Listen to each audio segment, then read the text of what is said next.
It's about to go down with Marc and Cathey, a live coaching show about dropping ideas. Marc and Cathey coach and have conversations with brilliant idea creators who are reimagining the world through the expression of their words, thoughts, and action.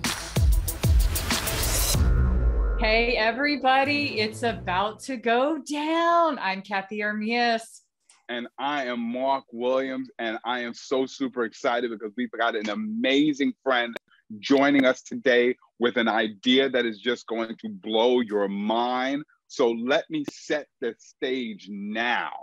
First, I want to say she's a business owner, right? And I'm going to say that in such a lame way because I'm about to build it up, right? She's a business owner, right? She's a non-profit founder. Yes. She's a disability advocate. Just so you know, yes, she is legally blind, right? So she's speaking about this firsthand account. But she's also, you ready for this? She is also a badass rock star. Yes, she is. Yes. And Emily Purry. Star, right? This badass rock star, Emily Purry, is coming to us today because so many people have come to her and said, Emily, you should be giving a TED Talk. So Emily, welcome to It's About to Go Down. Welcome prematurely to the TED Talk stage, and welcome to the opportunity to tell the entire world why everybody says you should be giving a TED Talk and what is the idea that is worth spreading. Emily, welcome. Thank you. Welcome, Thank you. Emily. It's a pleasure to be here. Thank you so much for having me on the show. Thank you.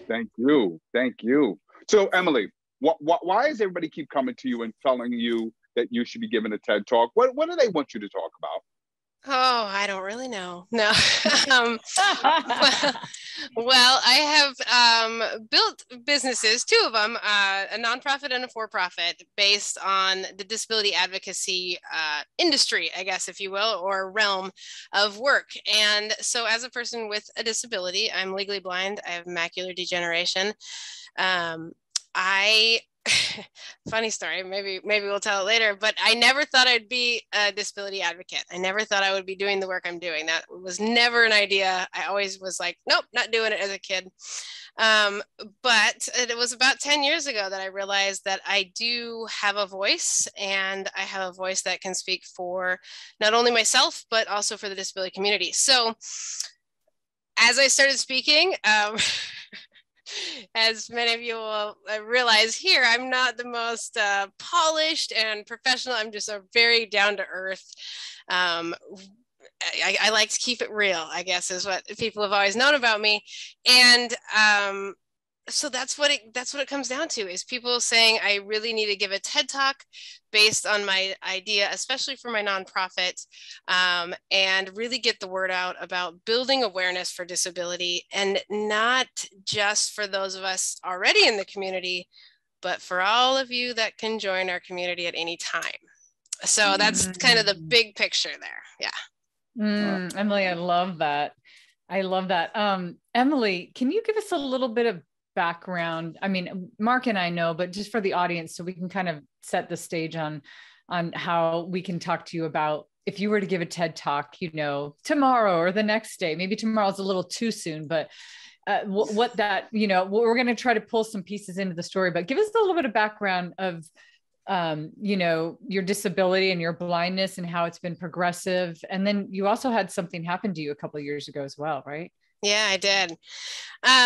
So the story and the development of Rapid came to me in about 2010 because of an injury that I had in 2009. And I've been legally blind all my life. So since I was a kid, I have macular degeneration juvenile. So many people have heard of macular degeneration in their grandparents usually, because there's age related and then there's juvenile. And so I have Stargardt's macular degeneration. And so that's been part of my life all my life. I've always been an athlete. I played soccer until college.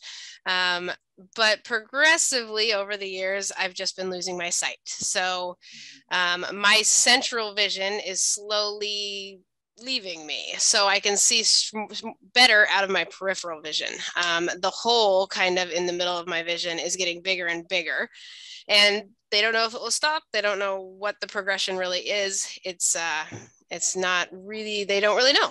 So that's been all my life. That's my normal. Then in 2009, I was running down on the waterfront here in Portland, and there was an unmarked maintenance hole, and I fell in it. And I had more sight than I do now. If you saw me walking around today, I usually have my guide dog with me or my guide husband, either one. But, and so when I fell in that hole, my life was turned upside down. As an athlete, as as Marc said, a badass. I was the one down on the waterfront running in my sports bra, 6-pack, just an athlete through and through. If I was bored, I'd go for a 6-mile run. If I was bored, I'd go work out in the gym. Like, I just was always doing something active. And in that moment, my life was flipped upside down. And, as somebody who doesn't drive because of my vision, getting to all the necessary appointments, getting the care I needed. I wasn't married then. I didn't have my kiddos then. And so it was just me, a single woman, 27, I think I was when it happened, 28. And I didn't have any way to get anywhere or do all these things that the doctors were requesting of me. And so there were some really low points in my life there. And I can particularly remember the moment, if anybody knows Portland, like many of us do, I was standing down at Pioneer Square, and the MAX train was coming towards me. And in that moment, I said, all I have to do is jump and it will be over.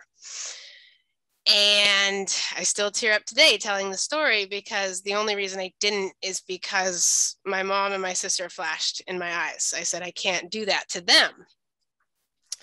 Now, in the big scheme of things, I had 5 knee surgeries. It was 3 to 4 years of, surgeries, on and off crutches, in and out of braces, surgeries.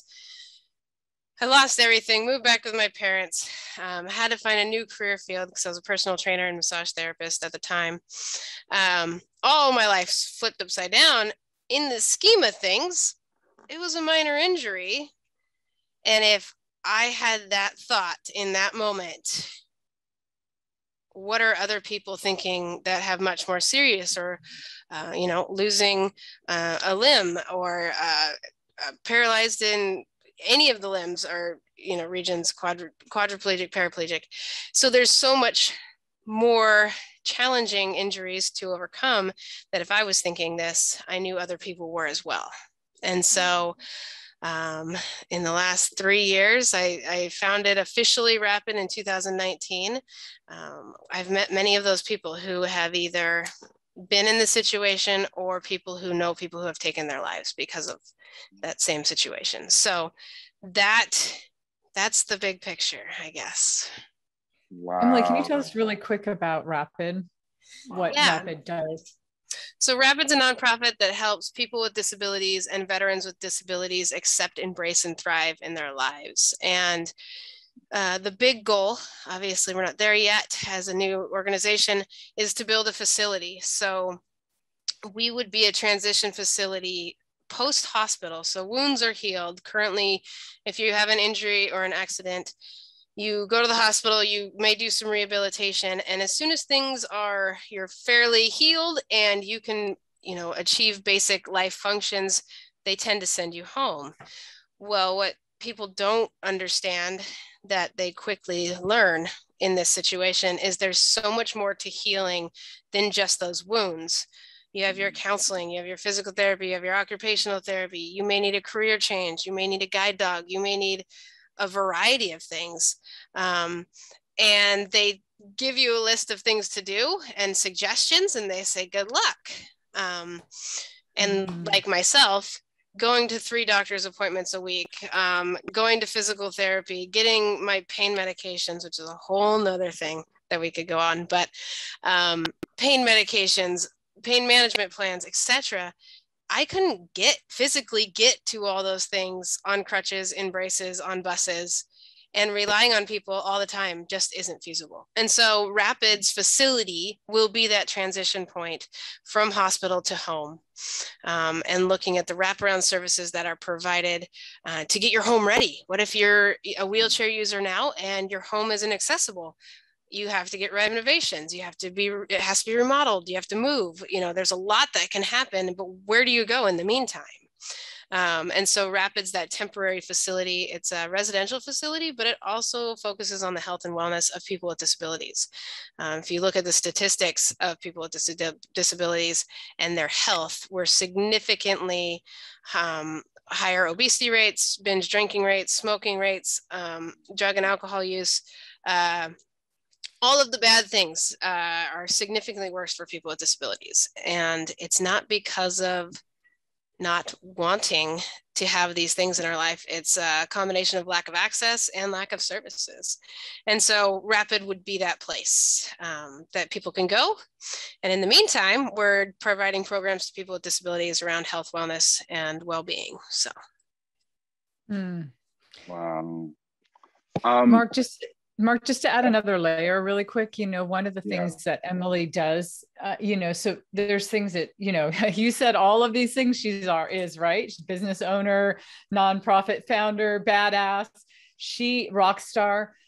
One thing that Emily does quite a bit for the community too, is she gives disability awareness to people that are not disabled, right? Mm-hmm. So how to have conversations, how to bring people within your company or within your community, how to think about things you don't think about when you're a fully able-bodied person, that some of the things down to the Emily just does fantastic workshops and training on some of the things that you wouldn't think about, font sizes or color differentiations and things like that. So her depth goes much further. It goes well into the community. So I'm already thinking her idea runs a little bit more in line with how do you make this a bigger idea, and not just for if you are disabled or you do. Exactly. which I think is a really cool thing that Rapid is fulfilling is there's a big gap in between if somebody becomes disabled, because of an incident, and then how their life will be after. There's a very big gap. Anyway, just more information in there. Well, and the consulting piece. Go ahead. That was no. Please go, Emily. Yeah, the consulting piece, the big thing about it is diversity, equity, inclusion is a big thing around the nation here. And disability is often left out of that because it's still that shame. It's still that awkwardness to talk about disability. Am I going to be offensive? I've never been around somebody in a wheelchair on a regular basis. I've never interacted with the blind person. Like, there's so many unknowns. And that's what I really bring, is that humanity lens. There's no shame in what I teach. It's not like you're a horrible person, you're going to be sued, you are an awful company, you should just curl up in a ball and just quit. No, it's like, let's figure out where you're at and let's move forward. And that's the piece of diversity, equity, and inclusion, that the work I do on that side, but really the focus on disability justice and disability awareness, and not the shaming piece. Like, that's the thing that so many people are just so scared to even talk about it, because it's that thing we just, and I might get sued, ADA, oh my gosh, So it's bringing that awareness to, it's okay to talk about, this is my life, this is how I was born, this is why I'm on this planet. Mm-hmm. How do we do that without the shame portion?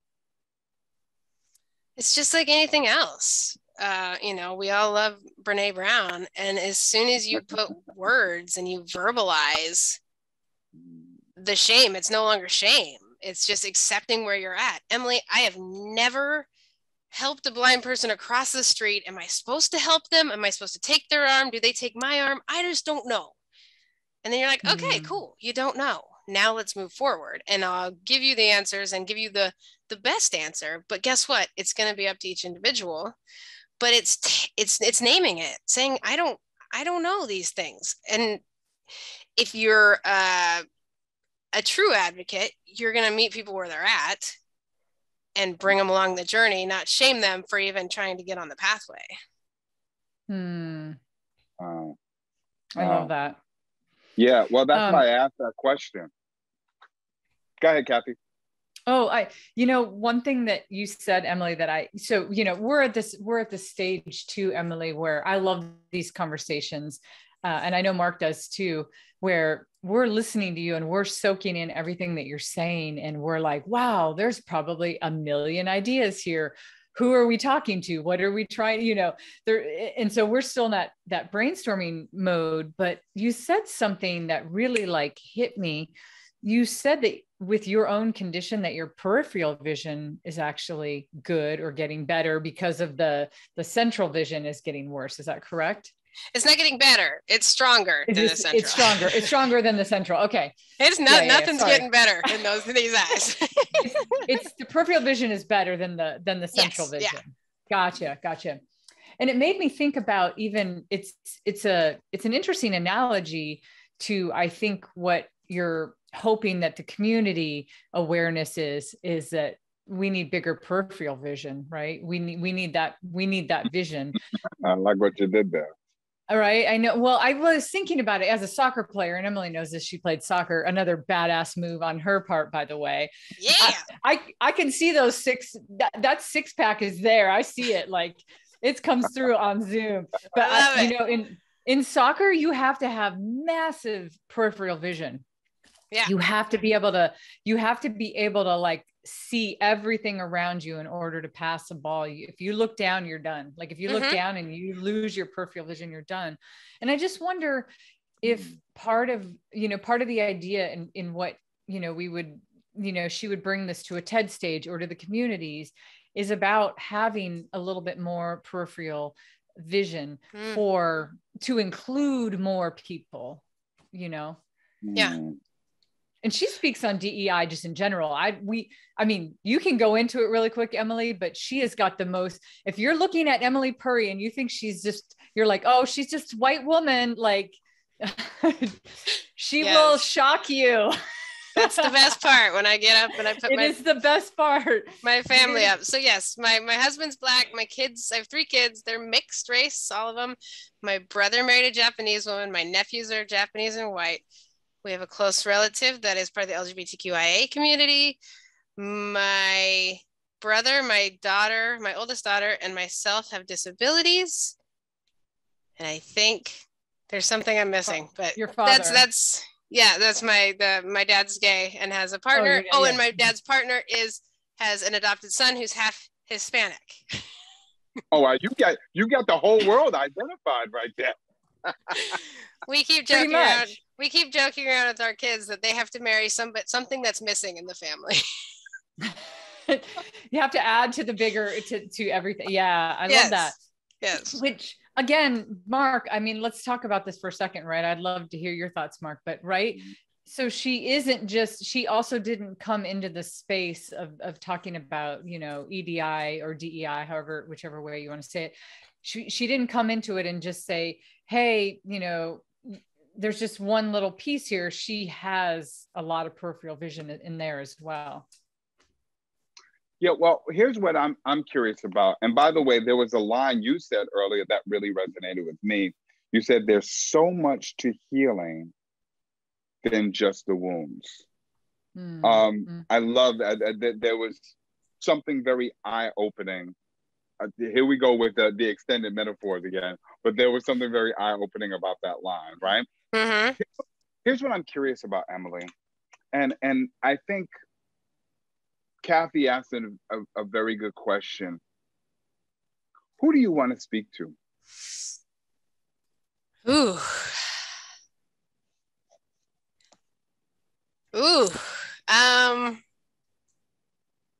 Everybody.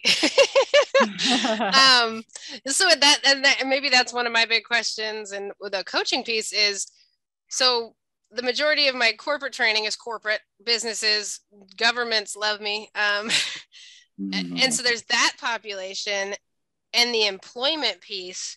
When we look at the employment numbers for people with disabilities, they haven't moved in the 31 years since the ADA was passed. They are still the same. And so that speaks to the stigma around disability. So that's one of my big passions is shifting that. But For Rapid, it's the athletes, the fitness folks, the people with disabilities. Currently, it's the people with families that have people with disabilities, because those are the people that, if you get sport and wellness and fitness, and it's not just sport, it's, you know, well-being. And if you are passionate about a person's health, that's one piece. And you can understand maybe losing that. If you're an avid runner and you lose that, what is that going to do to you as a person? And trying to understand that is like, oh my God, I don't know what would I do if I couldn't play soccer? I would be lost. I don't know who I would be. So there's those people, but then there's disability folk, like people with disabilities that already exist out there, that know the lack of services that are out there, that understand the gaps in the system. And then there's the philanthropists and the people who are there to support those people, as well as all those people, of course, that are saying, hey, I want to get behind this. You know, Adidas, I got to throw it out there. I'm always ready for Adidas to be in the audience, but that's a weird quirk of mine. Just saying, it's a weird quirk. I love you, Adidas. Hello, Adidas. Come on. Yes, exactly. Weird quirk. Always been in love with them. Don't know why. Let's get them on the line, Marc. Yeah. So now that you've kind of identified who you want to talk to, and I embrace the fact that you ultimately said everyone. And Cathey and I always talk about the greatest ideas are universal, right? Clarify for us. You've got an opportunity to step on stage or to step in front of a room, and you've probably only got about 30 seconds to say, I know I just put the real pressure on you, right? Wow. Just say one thing. All you blurt out is just one sentence. What would it be? I'm going to coach you on this a little bit, Emily, because you're getting baited by Marc here a little bit. Challenge their thinking right now. Challenge what they know to be true. You live in this body today.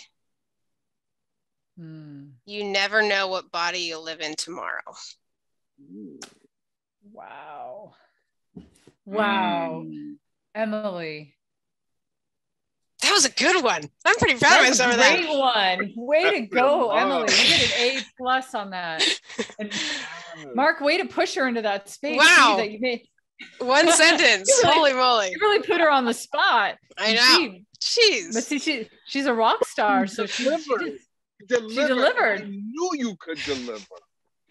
Yeah. Because I think the reason I say that is because I think people get it. When you see a person rolling down the street, or me with my guide dog, you say, oh, wow, look at her. She's so independent. Either you have like this, oh, she's a superhero lens, which is not the case. Well, it is the case, but it's not the case because I'm blind. It's because of all the other stuff that I do.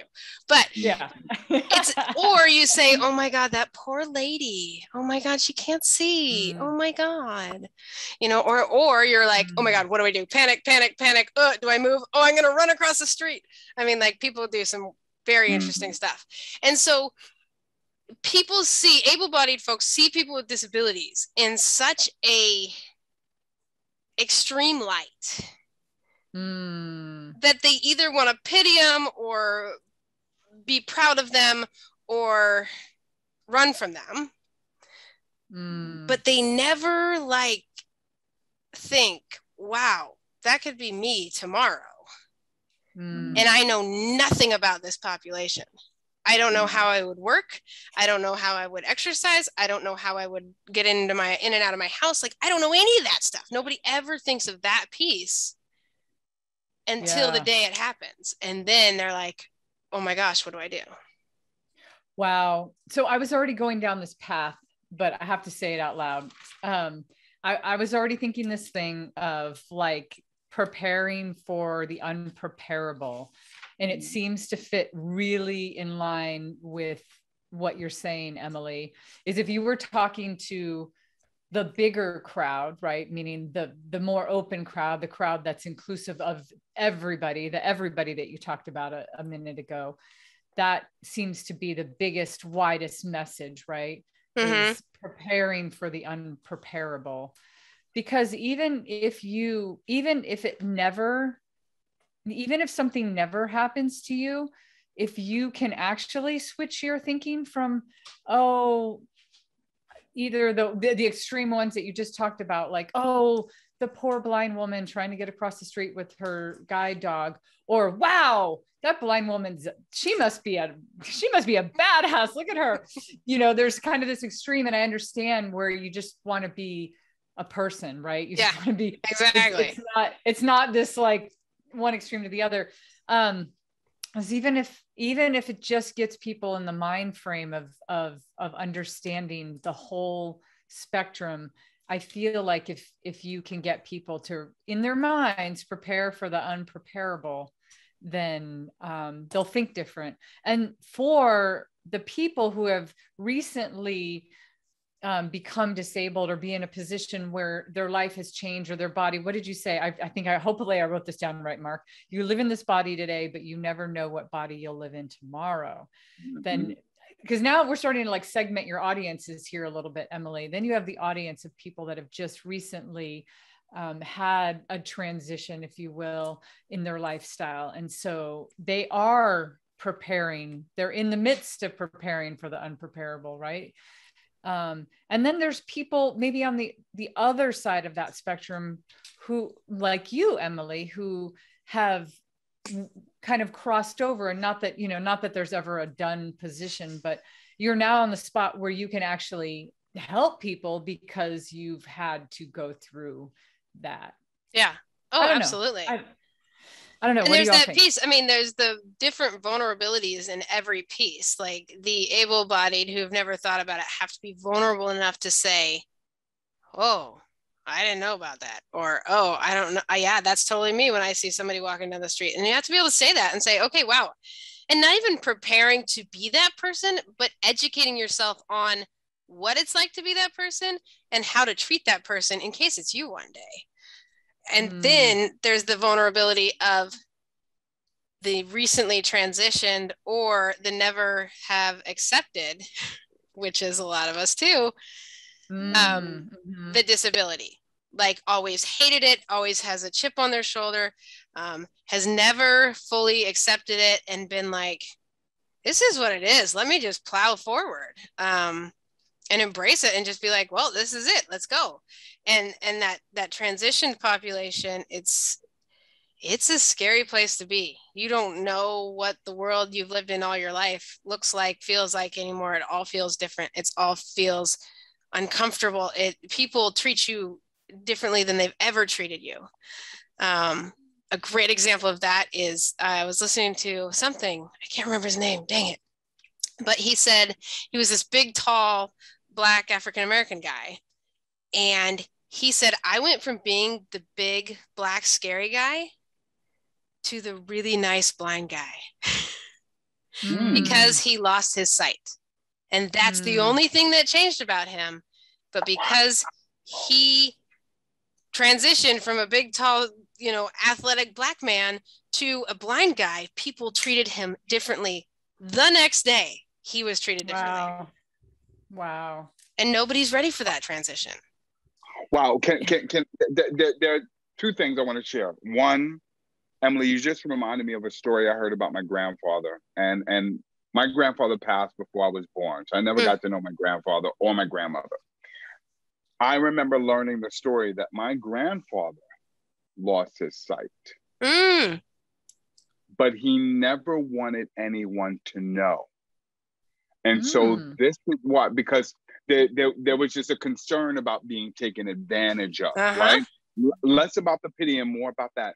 And so when everybody saw my grandfather and my grandmother walking down the street holding hands, it will look more like a loving couple, which they were.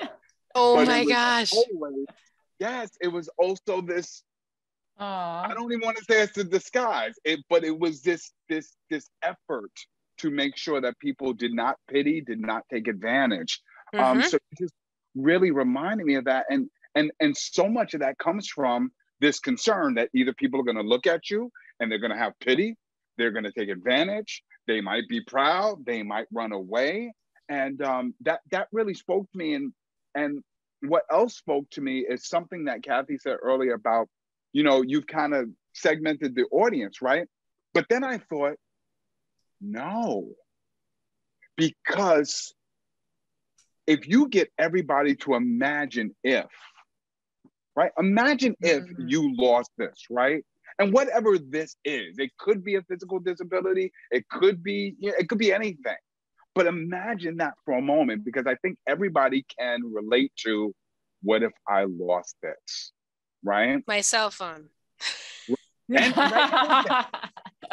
And then as you walk them through imagining that, and they tap into that reality or that imagination, then bringing it to their attention that, now I want you to understand that there are people in the world who have lost, right? So get me to understand, and then raise my awareness that there are other people going through this, right? And imagine how they feel, either people running away, people showing pity, people showing pride, doing all of this stuff. And how would you want people to treat you in that moment? And I see that as a way of raising that awareness, right? And then adding on to that whole prepare for the unpreparable, because at the end of the day, everybody you're talking about is preparing for the unpreparable, right? And you could be that same person. And I love that line that goes back, and I'm going to repeat it just like you did, Cathey.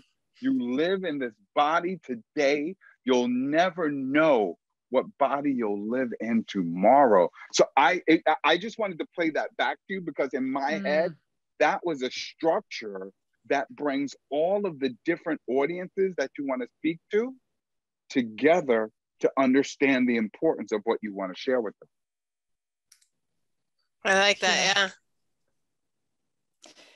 along those same lines, and Emily, maybe this has been done before, like, sometimes we'll think of something and it's like, people that talk in this space probably have had more time to think about it than Marc or I, right? So it's not like we're not trying to come in and be like, we're just putting our idea hats. We're not trying to be an expert in every field, but and one thing that I'm a true believer in too, of getting to good ideas, is always going through cliche ones. So I have no problem talking through any ideas if they've already been done, because you kind of get it out, you know what I mean? And then once you get them all out, you can go, cool, everybody's done that. And then you get to something good. But, and so I can imagine that this has been done before, but what if there could be a different way to do it, right? I was just thinking about the fact about how every single person in this world has an advantage and everybody has a disadvantage. So everybody has an ability and everybody has a disability. And that goes for people that are able-bodied, not able-bodied. That can go for, a basketball team, a soccer team. That could go for a person that's shorter than somebody that's taller.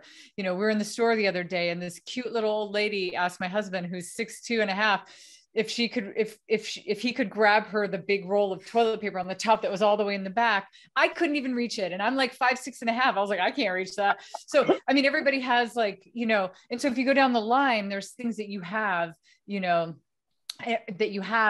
that are to your advantage, and there's things that are to your disadvantage. So just piggybacking off of Marc's, it's like, what if we all took an assessment on the things that were, what if you ran people through all of their, like, start thinking about all of the things that are their advantages.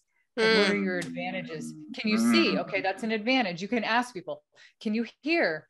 Are you able to walk without any assistance? Or I don't know. I'm just kind of making up questions here.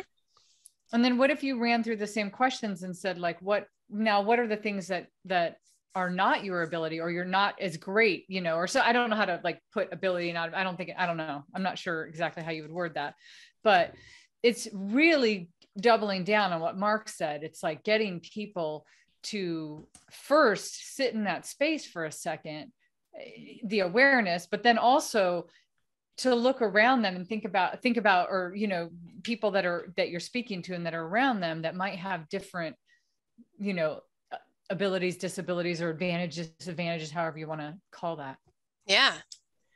No, I mean, I do this with a lot of my supervisor trainings. I go through, do you have people who are, you know, same disabilities, just a list of them?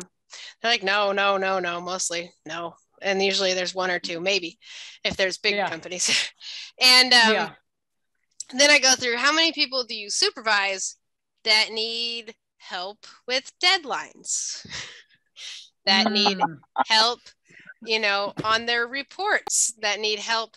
And so and it's usually around accommodations. People are like, oh, there's all these accommodations I have to make. Okay, well, the average person, especially, there's lazy people on all sides of every fence, by the way, people. Like, every person with a disability is not a rock star, nor is every person without a disability. Like, it's a very equal opportunity playing field there. And so there are lazy people with disabilities out there, don't get me wrong, but I'm saying, like, we make so many accommodations for folks who can't turn something in on time, who can't, you know, stay on task, who can't show up on time. All these things that we do at work that we expect, we make accommodations for them as supervisors. Whereas these people with disabilities, all I need is a big monitor and I'm going to be cool. Like, it's not a big deal. Like, come on. I mean, do you want to micromanage? I'm going to show up on time. I just need a big monitor. I mean, it's like, do you want to micromanage them or give me a big monitor? These are your choices. Oh, like, Emily, that is freaking hilarious. Yeah, but people think because of the ADA, they like are so scared of accommodation. It's like, we make accommodations for everyone. Stop thinking of it as this big scary thing. But that, like, so that's what it reminded me of when you're saying that. Like, no, Emily, that's really good. That comparison. I feel like that's even a deeper comparison, because it's not, some of that stuff feels intangible until you say it, and then it feels really tangible. I mean, when you think about the person, you know, that's always late. Hello. You're like starting a meeting and they might be on your team and you're like, oh my God, we're going to be with a client and the person's going to be late, or the unprepared. And you know, you're going to have to like do more preparation because you got to double down because of them. Yeah. Double down because they're not going to prepare. So I think I think you're really stepping into that space. And so if the bigger idea is how do we prepare for the unpreparable, or, you know, then I think this is a great exercise to get. I feel like it's a really good, simple exercise to get people in, because most people don't prepare for some of the things that you're talking about. So most of the people aren't taking these things into account ever. Yeah. You don't really even assume, like, you know, and I think a lot of people, when they know themselves, people find a way, right? Life finds a way. And so like, you figure out if you're the kind of person that you suck at preparing, or you're always coming in hot, or, you know, you find a way to kind of work around it. So it's almost like you're throwing other things at people and having them sit in that for a minute. I love that, Marc. I think it was like phenomenal. It's simple and super powerful, because you have to make people.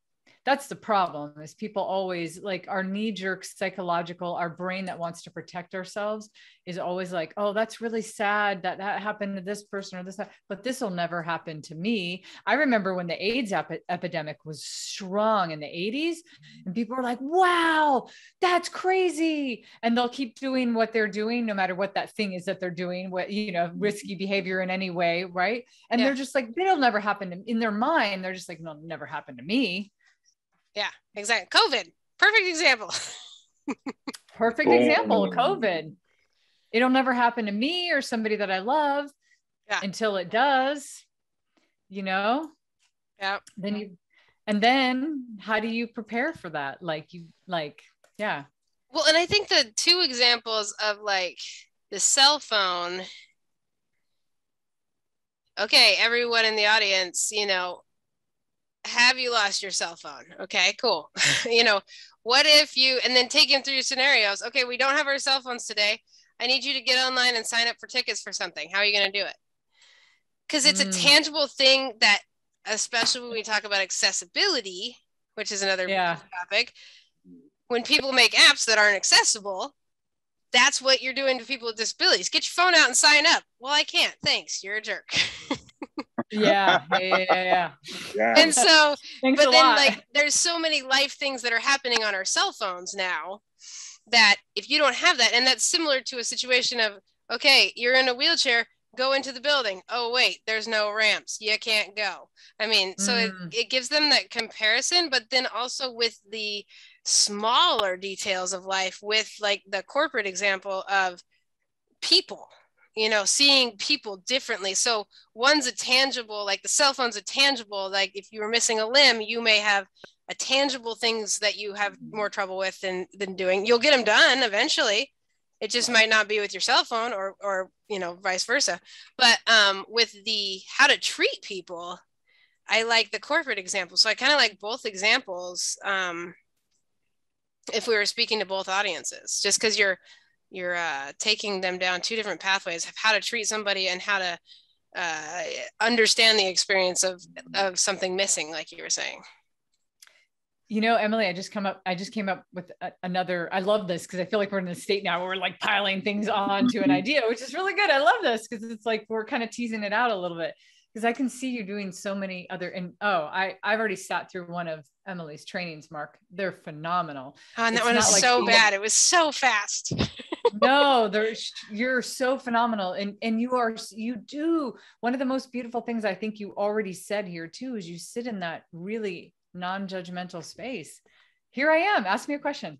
Like, don't feel weird about it. I'd rather have you ask me than not ask me. But here's what I was thinking. What if we could show this is just doubling down on some of the things we said, but what if we showed a visual that, and then like a picture, and then you gave people like a, you know, a challenge, right? Like for instance, show a big building. I'm thinking of like I was actually thinking about the huge Penn Station or something, Mark, in New York. You show them a building that has many entrances and then go, okay, you just lost both of your limbs and you're in a wheelchair now.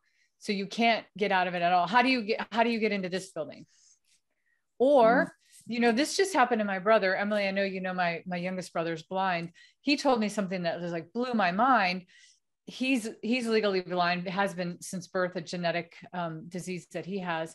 He said that he can't cross the street that he lives on to go get groceries until it's nighttime, because he has to be able to, like, he can barely like see a color. And during the day, there's just no audible, a simple little audible thing. And he would be able to cross the street, but he has to wait until nighttime to go to the grocery store, because he has to be able to like clearly see the green or the red. So, and those are things that people, again, when you don't know, like when he told me that, I was like, oh, wow, I never thought about that. Oh, I can tell you a quick story of a mental breakdown I had. It was the day one of the 16-year-old Black girls was shot, I believe, in the news in the last 6 months. I mean, the last year, I don't even know time anymore, but that's happening. And, you know, I've always worried about my boys, my husband and my son, being hurt by police and whatever. And this was one of the first incidents of a younger girl that was in the news and that I heard about. I know there's been many, so don't get me wrong, but it was that day that I remember, and I'm panicked. I'm like, now my daughter can't even call 911, all these things, like, how do we navigate this world? And so I'm going to the swim center which is across the street. I can walk there, and I am waiting, and there's again no audible sign. And so I memorize all the traffic patterns at any of my normal crosswalks. That's what most blind people do when they've had training to do so. But I'm distracted. I'm angry. I'm fired up about all this stuff. I'm like, this is just horrible. And I stepped out and almost got hit because there was no audible. There was no, I think it was somebody turning. It wasn't like a normal situation. I was flustered. I was frustrated. And I was like, okay, now I can't even walk across the damn street in my own neighborhood. Like, it's just one of those things that all of a sudden you're like, oh my gosh, this isn't right. And yeah, all they got to do is put the little beeper on there. Yeah. I know. And it's like, Yeah, Mark, go ahead. Sorry. I was gonna say, you know, I love the idea of this drawing or something very tactile. Like I would love to see you in a room where you could recreate something like that. So I was watching a TED Talk the other day. You talk about drawing, Cathey, and I don't remember the woman who did the talk, but she had everybody draw the face of the person next to them. Mm-hmm. But she said you had to look at your partner's face. Never take your eyes off of your partner and draw the person's face without looking down at the paper. That opening activity resonated so much with me that I told my family about it later. And they said, well, what was your point? What was the talk about? And I had to admit, I was like, oh, wait, I forgot what the rest of the talk was about. But what a great, well, Marc, I just thought of something that really would hit people emotionally too. What about this? Because I was envisioning you speaking on a TED stage, and I was thinking about TEDx Portland. You know, that's where I've done all my TED coaching in person here in Portland. And, you know, we're at the Keller and we're at these huge places. What if you had everybody close their eyes and they close their eyes, right? And you said, okay, you just went blind and a fire broke out in this theater right now. How do you get out of here? How do you get out? Do you even know where that kind of freaked me out for a second, was like, how do you even get out of this building that's caught on fire when hopefully you memorized. And even if you know there's one over there, how are you going to get to it with these massive amounts of people and chaos? And like, whew, I feel like you could hit somebody on a really emotional level in that way of like, oh my God, that's a real situation. You know, and the interesting thing, so I've thought about that one too, is walking through a scenario, and the interesting thing about it is really trying to capture that, but knowing people are going to open their eyes. And you're like going through this exercise, and I know half of you people just opened your eyes to look for the exit, or to look at your partner, or to peaked, look, right? They're like guess what? I don't get to open my eyes any bigger than they are. Like, this is what it is. I've got to figure it out. But it's just that realization that, you know, people are going to stop the exercise because it puts them into a panic almost. Well, even then, Emily, it's like, you know, you had to cheat, right? You had to like cheat to do it. This would be funny, not funny, funny, not funny. I'm just going to say I'm not advocating to do this because this is terrible.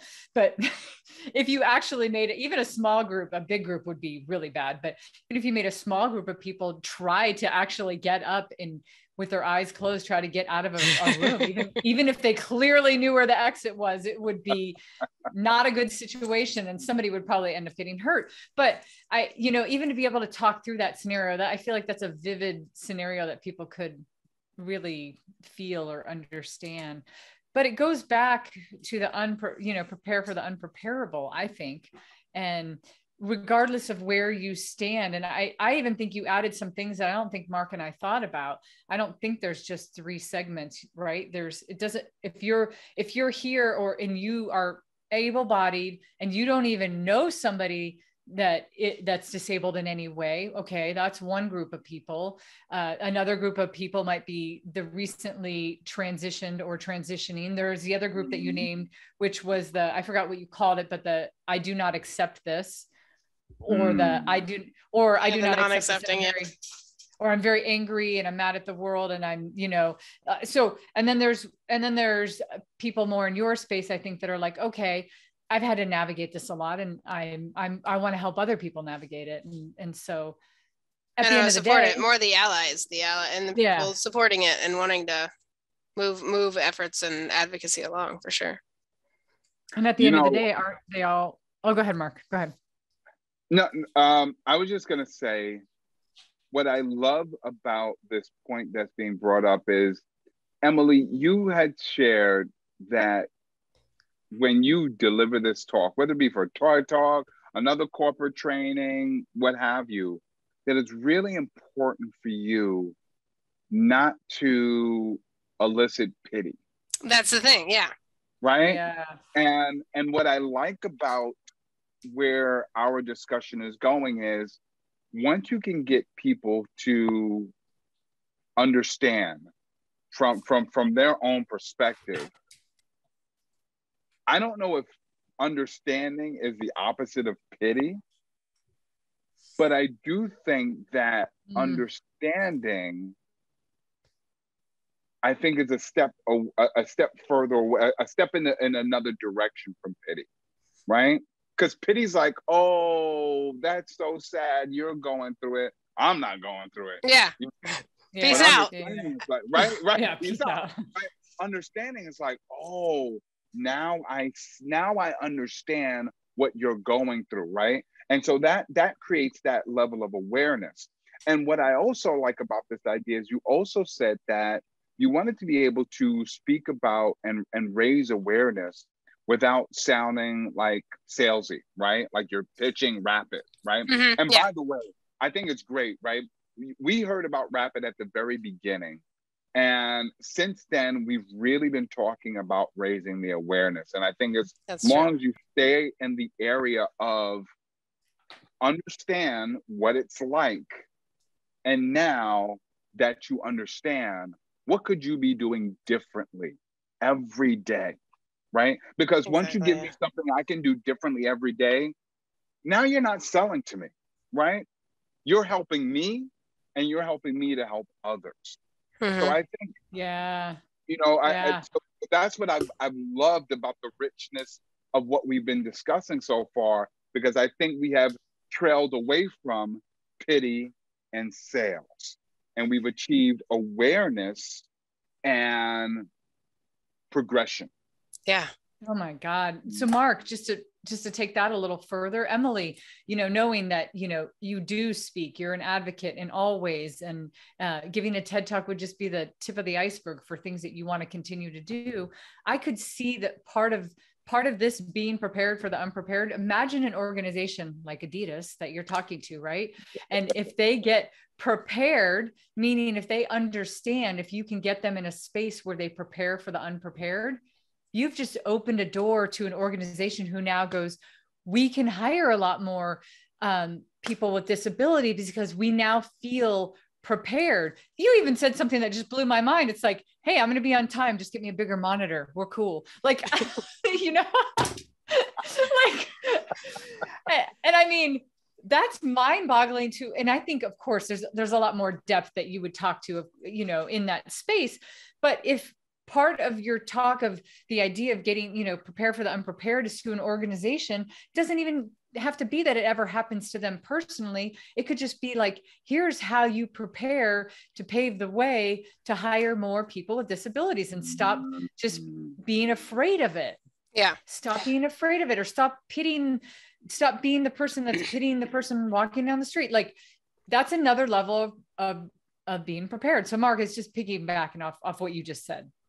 Well, I think COVID has really brought this forward without, of course, people with disabilities kind of got left behind in the whole thing, but it's a whole other conversation.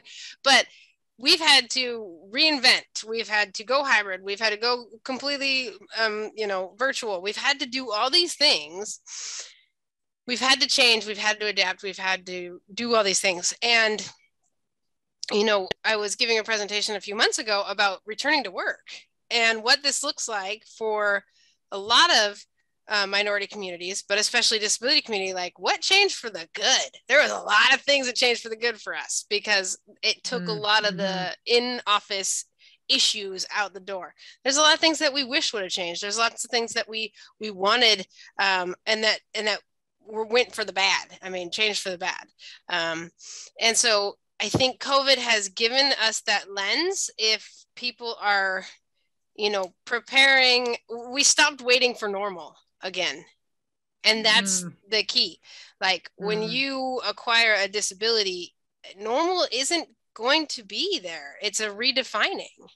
It's okay, this is where I'm at. This is where COVID's at. What are we doing this? What are we doing next month? What are we doing tomorrow? What are we doing next week? What are we doing in a year, 2 years? We have no idea. And so it's that process. And so I think COVID has really opened the door for that, prepare for the unpreparable. And now we need to apply that to disability. Well, you know, I want to piggyback off of that. And I'm wondering, knowing what we all now know about the last 18 months of our lives, right? And how we weren't prepared for this. Knowing what we now know, if we could turn back the hands of time, right? How would we have prepared for this moment, right? How would we have prepared for it in a way that would not have stopped it, but would have allowed us to live through it? Yeah. More prepared. That's for the unpreparable. And I know Totally. sometimes it's a hard time with questions like that because it's so hypothetical. But then again, is it really? Because if we had that conversation 28 months ago, maybe the last 18 months would not have been so uncomfortable exactly. for so many people. Ooh. And look at what the pandemic did, you know, anxiety, depression, mental health, substance abuse. A lot of things happen just like a disability happens. We all went home, domestic violence, everything skyrocketed because of the change. That's exactly the same thing that happens inside a human body when something like this hits. It's like depression, anxiety, the fear, the uncomfortableness, the frustration. It's just like, zoom, what do I do with my life? Who am I? I mean, like all sirens alarm. Wow. And just like we did with COVID. The search for normal. Right. And redefining normal. Redefining normal. Because I love that we stopped waiting for normal. I love that. Right.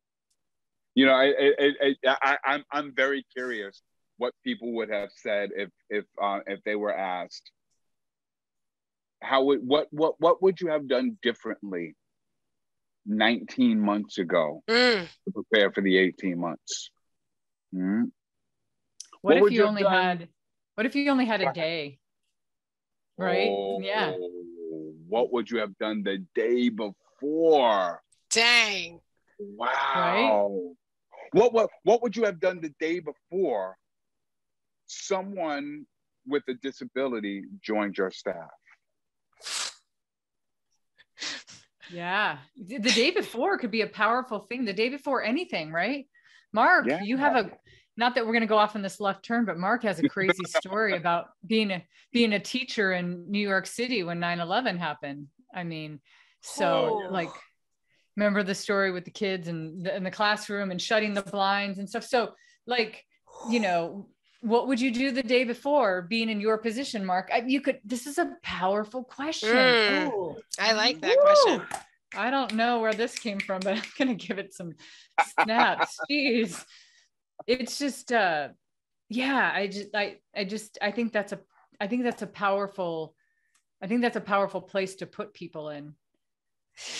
I kind of like that as we were talking through the question, the scenario. Yeah. If I told you were going to, so we like, you know, you give them 3 scenarios, blind, maybe a wheelchair user and deaf, and you have people pick one scenario and they pick it. And you say, if you were going to be that tomorrow, what would you wish, like your company, your household, and yourself looked like, knowing that tomorrow you're going to wake up in that identity? Ooh. Because that hits like your the corporate space, it hits the employment space, it hits your lifestyle space, your family. Like those are the big components of the transition that has to happen. Holy cow. Yeah. Holy cow, indeed. That's such a powerful scenario. That is so, and I mean, again, Emily, I think it's a way to like force people into that we have to be into that space. Unfortunately, it's really hard. And I think sometimes people try to explain something, well, what if you were blind tomorrow? But when you specificity, right? Yeah. When you say something very specific, it feels more real. Vivid details, like really, it becomes more real, feels more real. I really like this. I like that one. I like that one a lot. Because the other piece about this is we have to be inclusive and accessible. So what if there's a blind person sitting in the audience? I've got to have another example for them, so it's not just presenting, but including more than one identity. Well, you could have an array of more than 3. And, you could say, obviously people in the audience could be one of these already, but what if something additional? Well, and if you already have that, then cool, pick another one, Yeah. Yep, exactly. Or it's kind of, you might even lead up to this. I could see, like, if we were talking about the foundation of this talk, I think what would come before this would be the whole thing of like, what are your advantages and disadvantages? Because then those would already be, clearly spilled out, and people would already have been aware of that. And then you go, okay, we're going to do a scenario thing. This game is called The Day Before, and, or something. And like, I really do think it's powerful, but I do, going back, really, I feel like it's a support. I don't know what you think, Mark, but I still think it's a support or subordinate to the idea of prepare for the unpreparable, because I think if we can get organizations, especially community in general, if we can get families, and if you can get people to think about that, to prepare for the unpreparable starts in your mind. It starts here. It starts it starts with being aware. And again, some of the things that we talked about, not looking at a blind person and going to one massive extreme or another, and putting everybody in one of these two buckets, if you will. Yeah, I don't know. That's what I'm thinking. I don't know. Emily, what do you think? As far as this conversation has went, we've kind of covered an array of stuff. What's kind of popped up for you? No, I really like it. I really like the engagement piece. That's definitely something I've always how do I engage them and get them to identify, but not, like we said at the beginning, not pity, and not just move past it, not feel anything. They need to feel something. That's what's going to move people along. Yeah. It's not even what I say, it's how I make them feel. And so that engagement piece that we talked about, I really like the question, and I really like putting it into context of can you think of a training you've had at work about disability awareness? Do you know how to request accommodations? And all these things that I could bring up that are just questions, and people are like, no. And then you go into your lifestyle. Is your house ready for you to navigate it in a wheelchair? Is your gym, do you know what equipment you can and can't use if you're using a wheelchair? So I could take them through some of the big life scenarios. And then I said corporate life and career. If you are a construction worker and you now don't have legs, or you choose not to wear prosthetics, and et cetera, there's a lot of different scenarios. What are you going to do for a career now? How long will it take you to rehab? So I could take them through some of that, which would then get them being like, oh my gosh, I know nothing. Yeah. But then get them to a space to feel it too, right? Exactly. Yeah. Exactly. Wow. Well, it's been a big shift since we first started talking. No kidding. Oh my gosh. I mean, even a shift, I don't know about you, Mark, but even a shift in my own mind, which I've already been thinking about it a lot. It's not even something that I haven't been thinking about, but I think even this conversation, Emily, took it a lot deeper for me, Well, and I also like what we did with the comparison with COVID. Yeah, I know, because a lot, I mean, and we saw the wave, and even going back further, we saw the wave starting to come across other countries, and we're like, we're in America, we're good, you know, chilling, we'll be fine. We'll be fine. And that's what most people are able-bodied, like, oh yeah, I see that out there, I see it happening to folks. Oh man, that's no, hope that never happens to me. And then bam, everyone's in quarantine, bam, all these things started rising. I mean, I think it's a really good tangible, is it a metaphor? I don't know, for what could happen when you get a disability, when you acquire a disability. So I really like that. No. It's a great analogy because, I mean, you can't get more universal than COVID. Yeah. Exactly. And more modern, more like real life example of today, for sure. Yeah.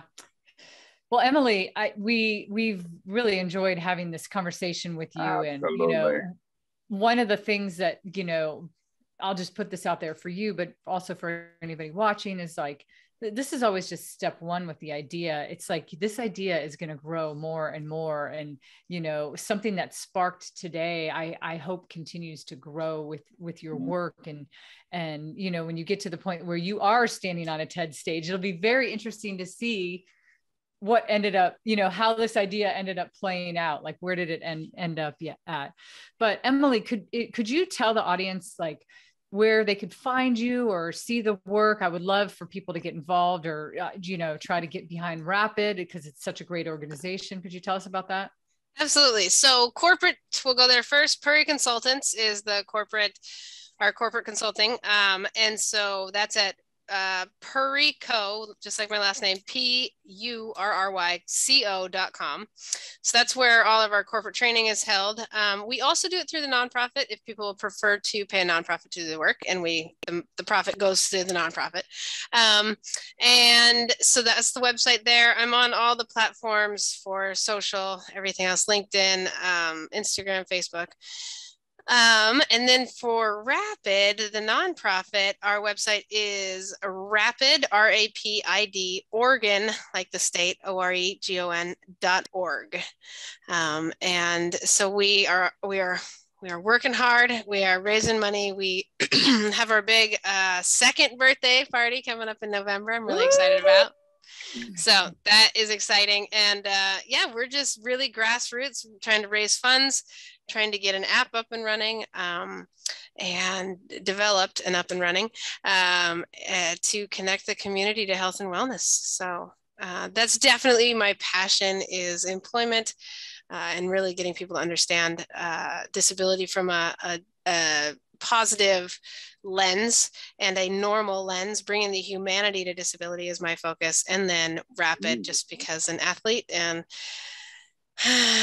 you know, we need our health, we need our wellness. So Emily, thank you both so much. This is incredible. I'm really excited. Really excited to see where this goes. So I'm going to end this here. I'm going to end this episode here because I want everybody to take this in. Marc and I always tell people to never end on thank you, and so we're not. I'm just going to end on this last line. People know where to find Marc and I. That's easy. I think I'm going to end on this line. You live in this body today, but you never know what body you will live in tomorrow. Emily, thank you for those wise words. Mic drop. And thank you for being on. It's about to go down. It just went down. Just went down.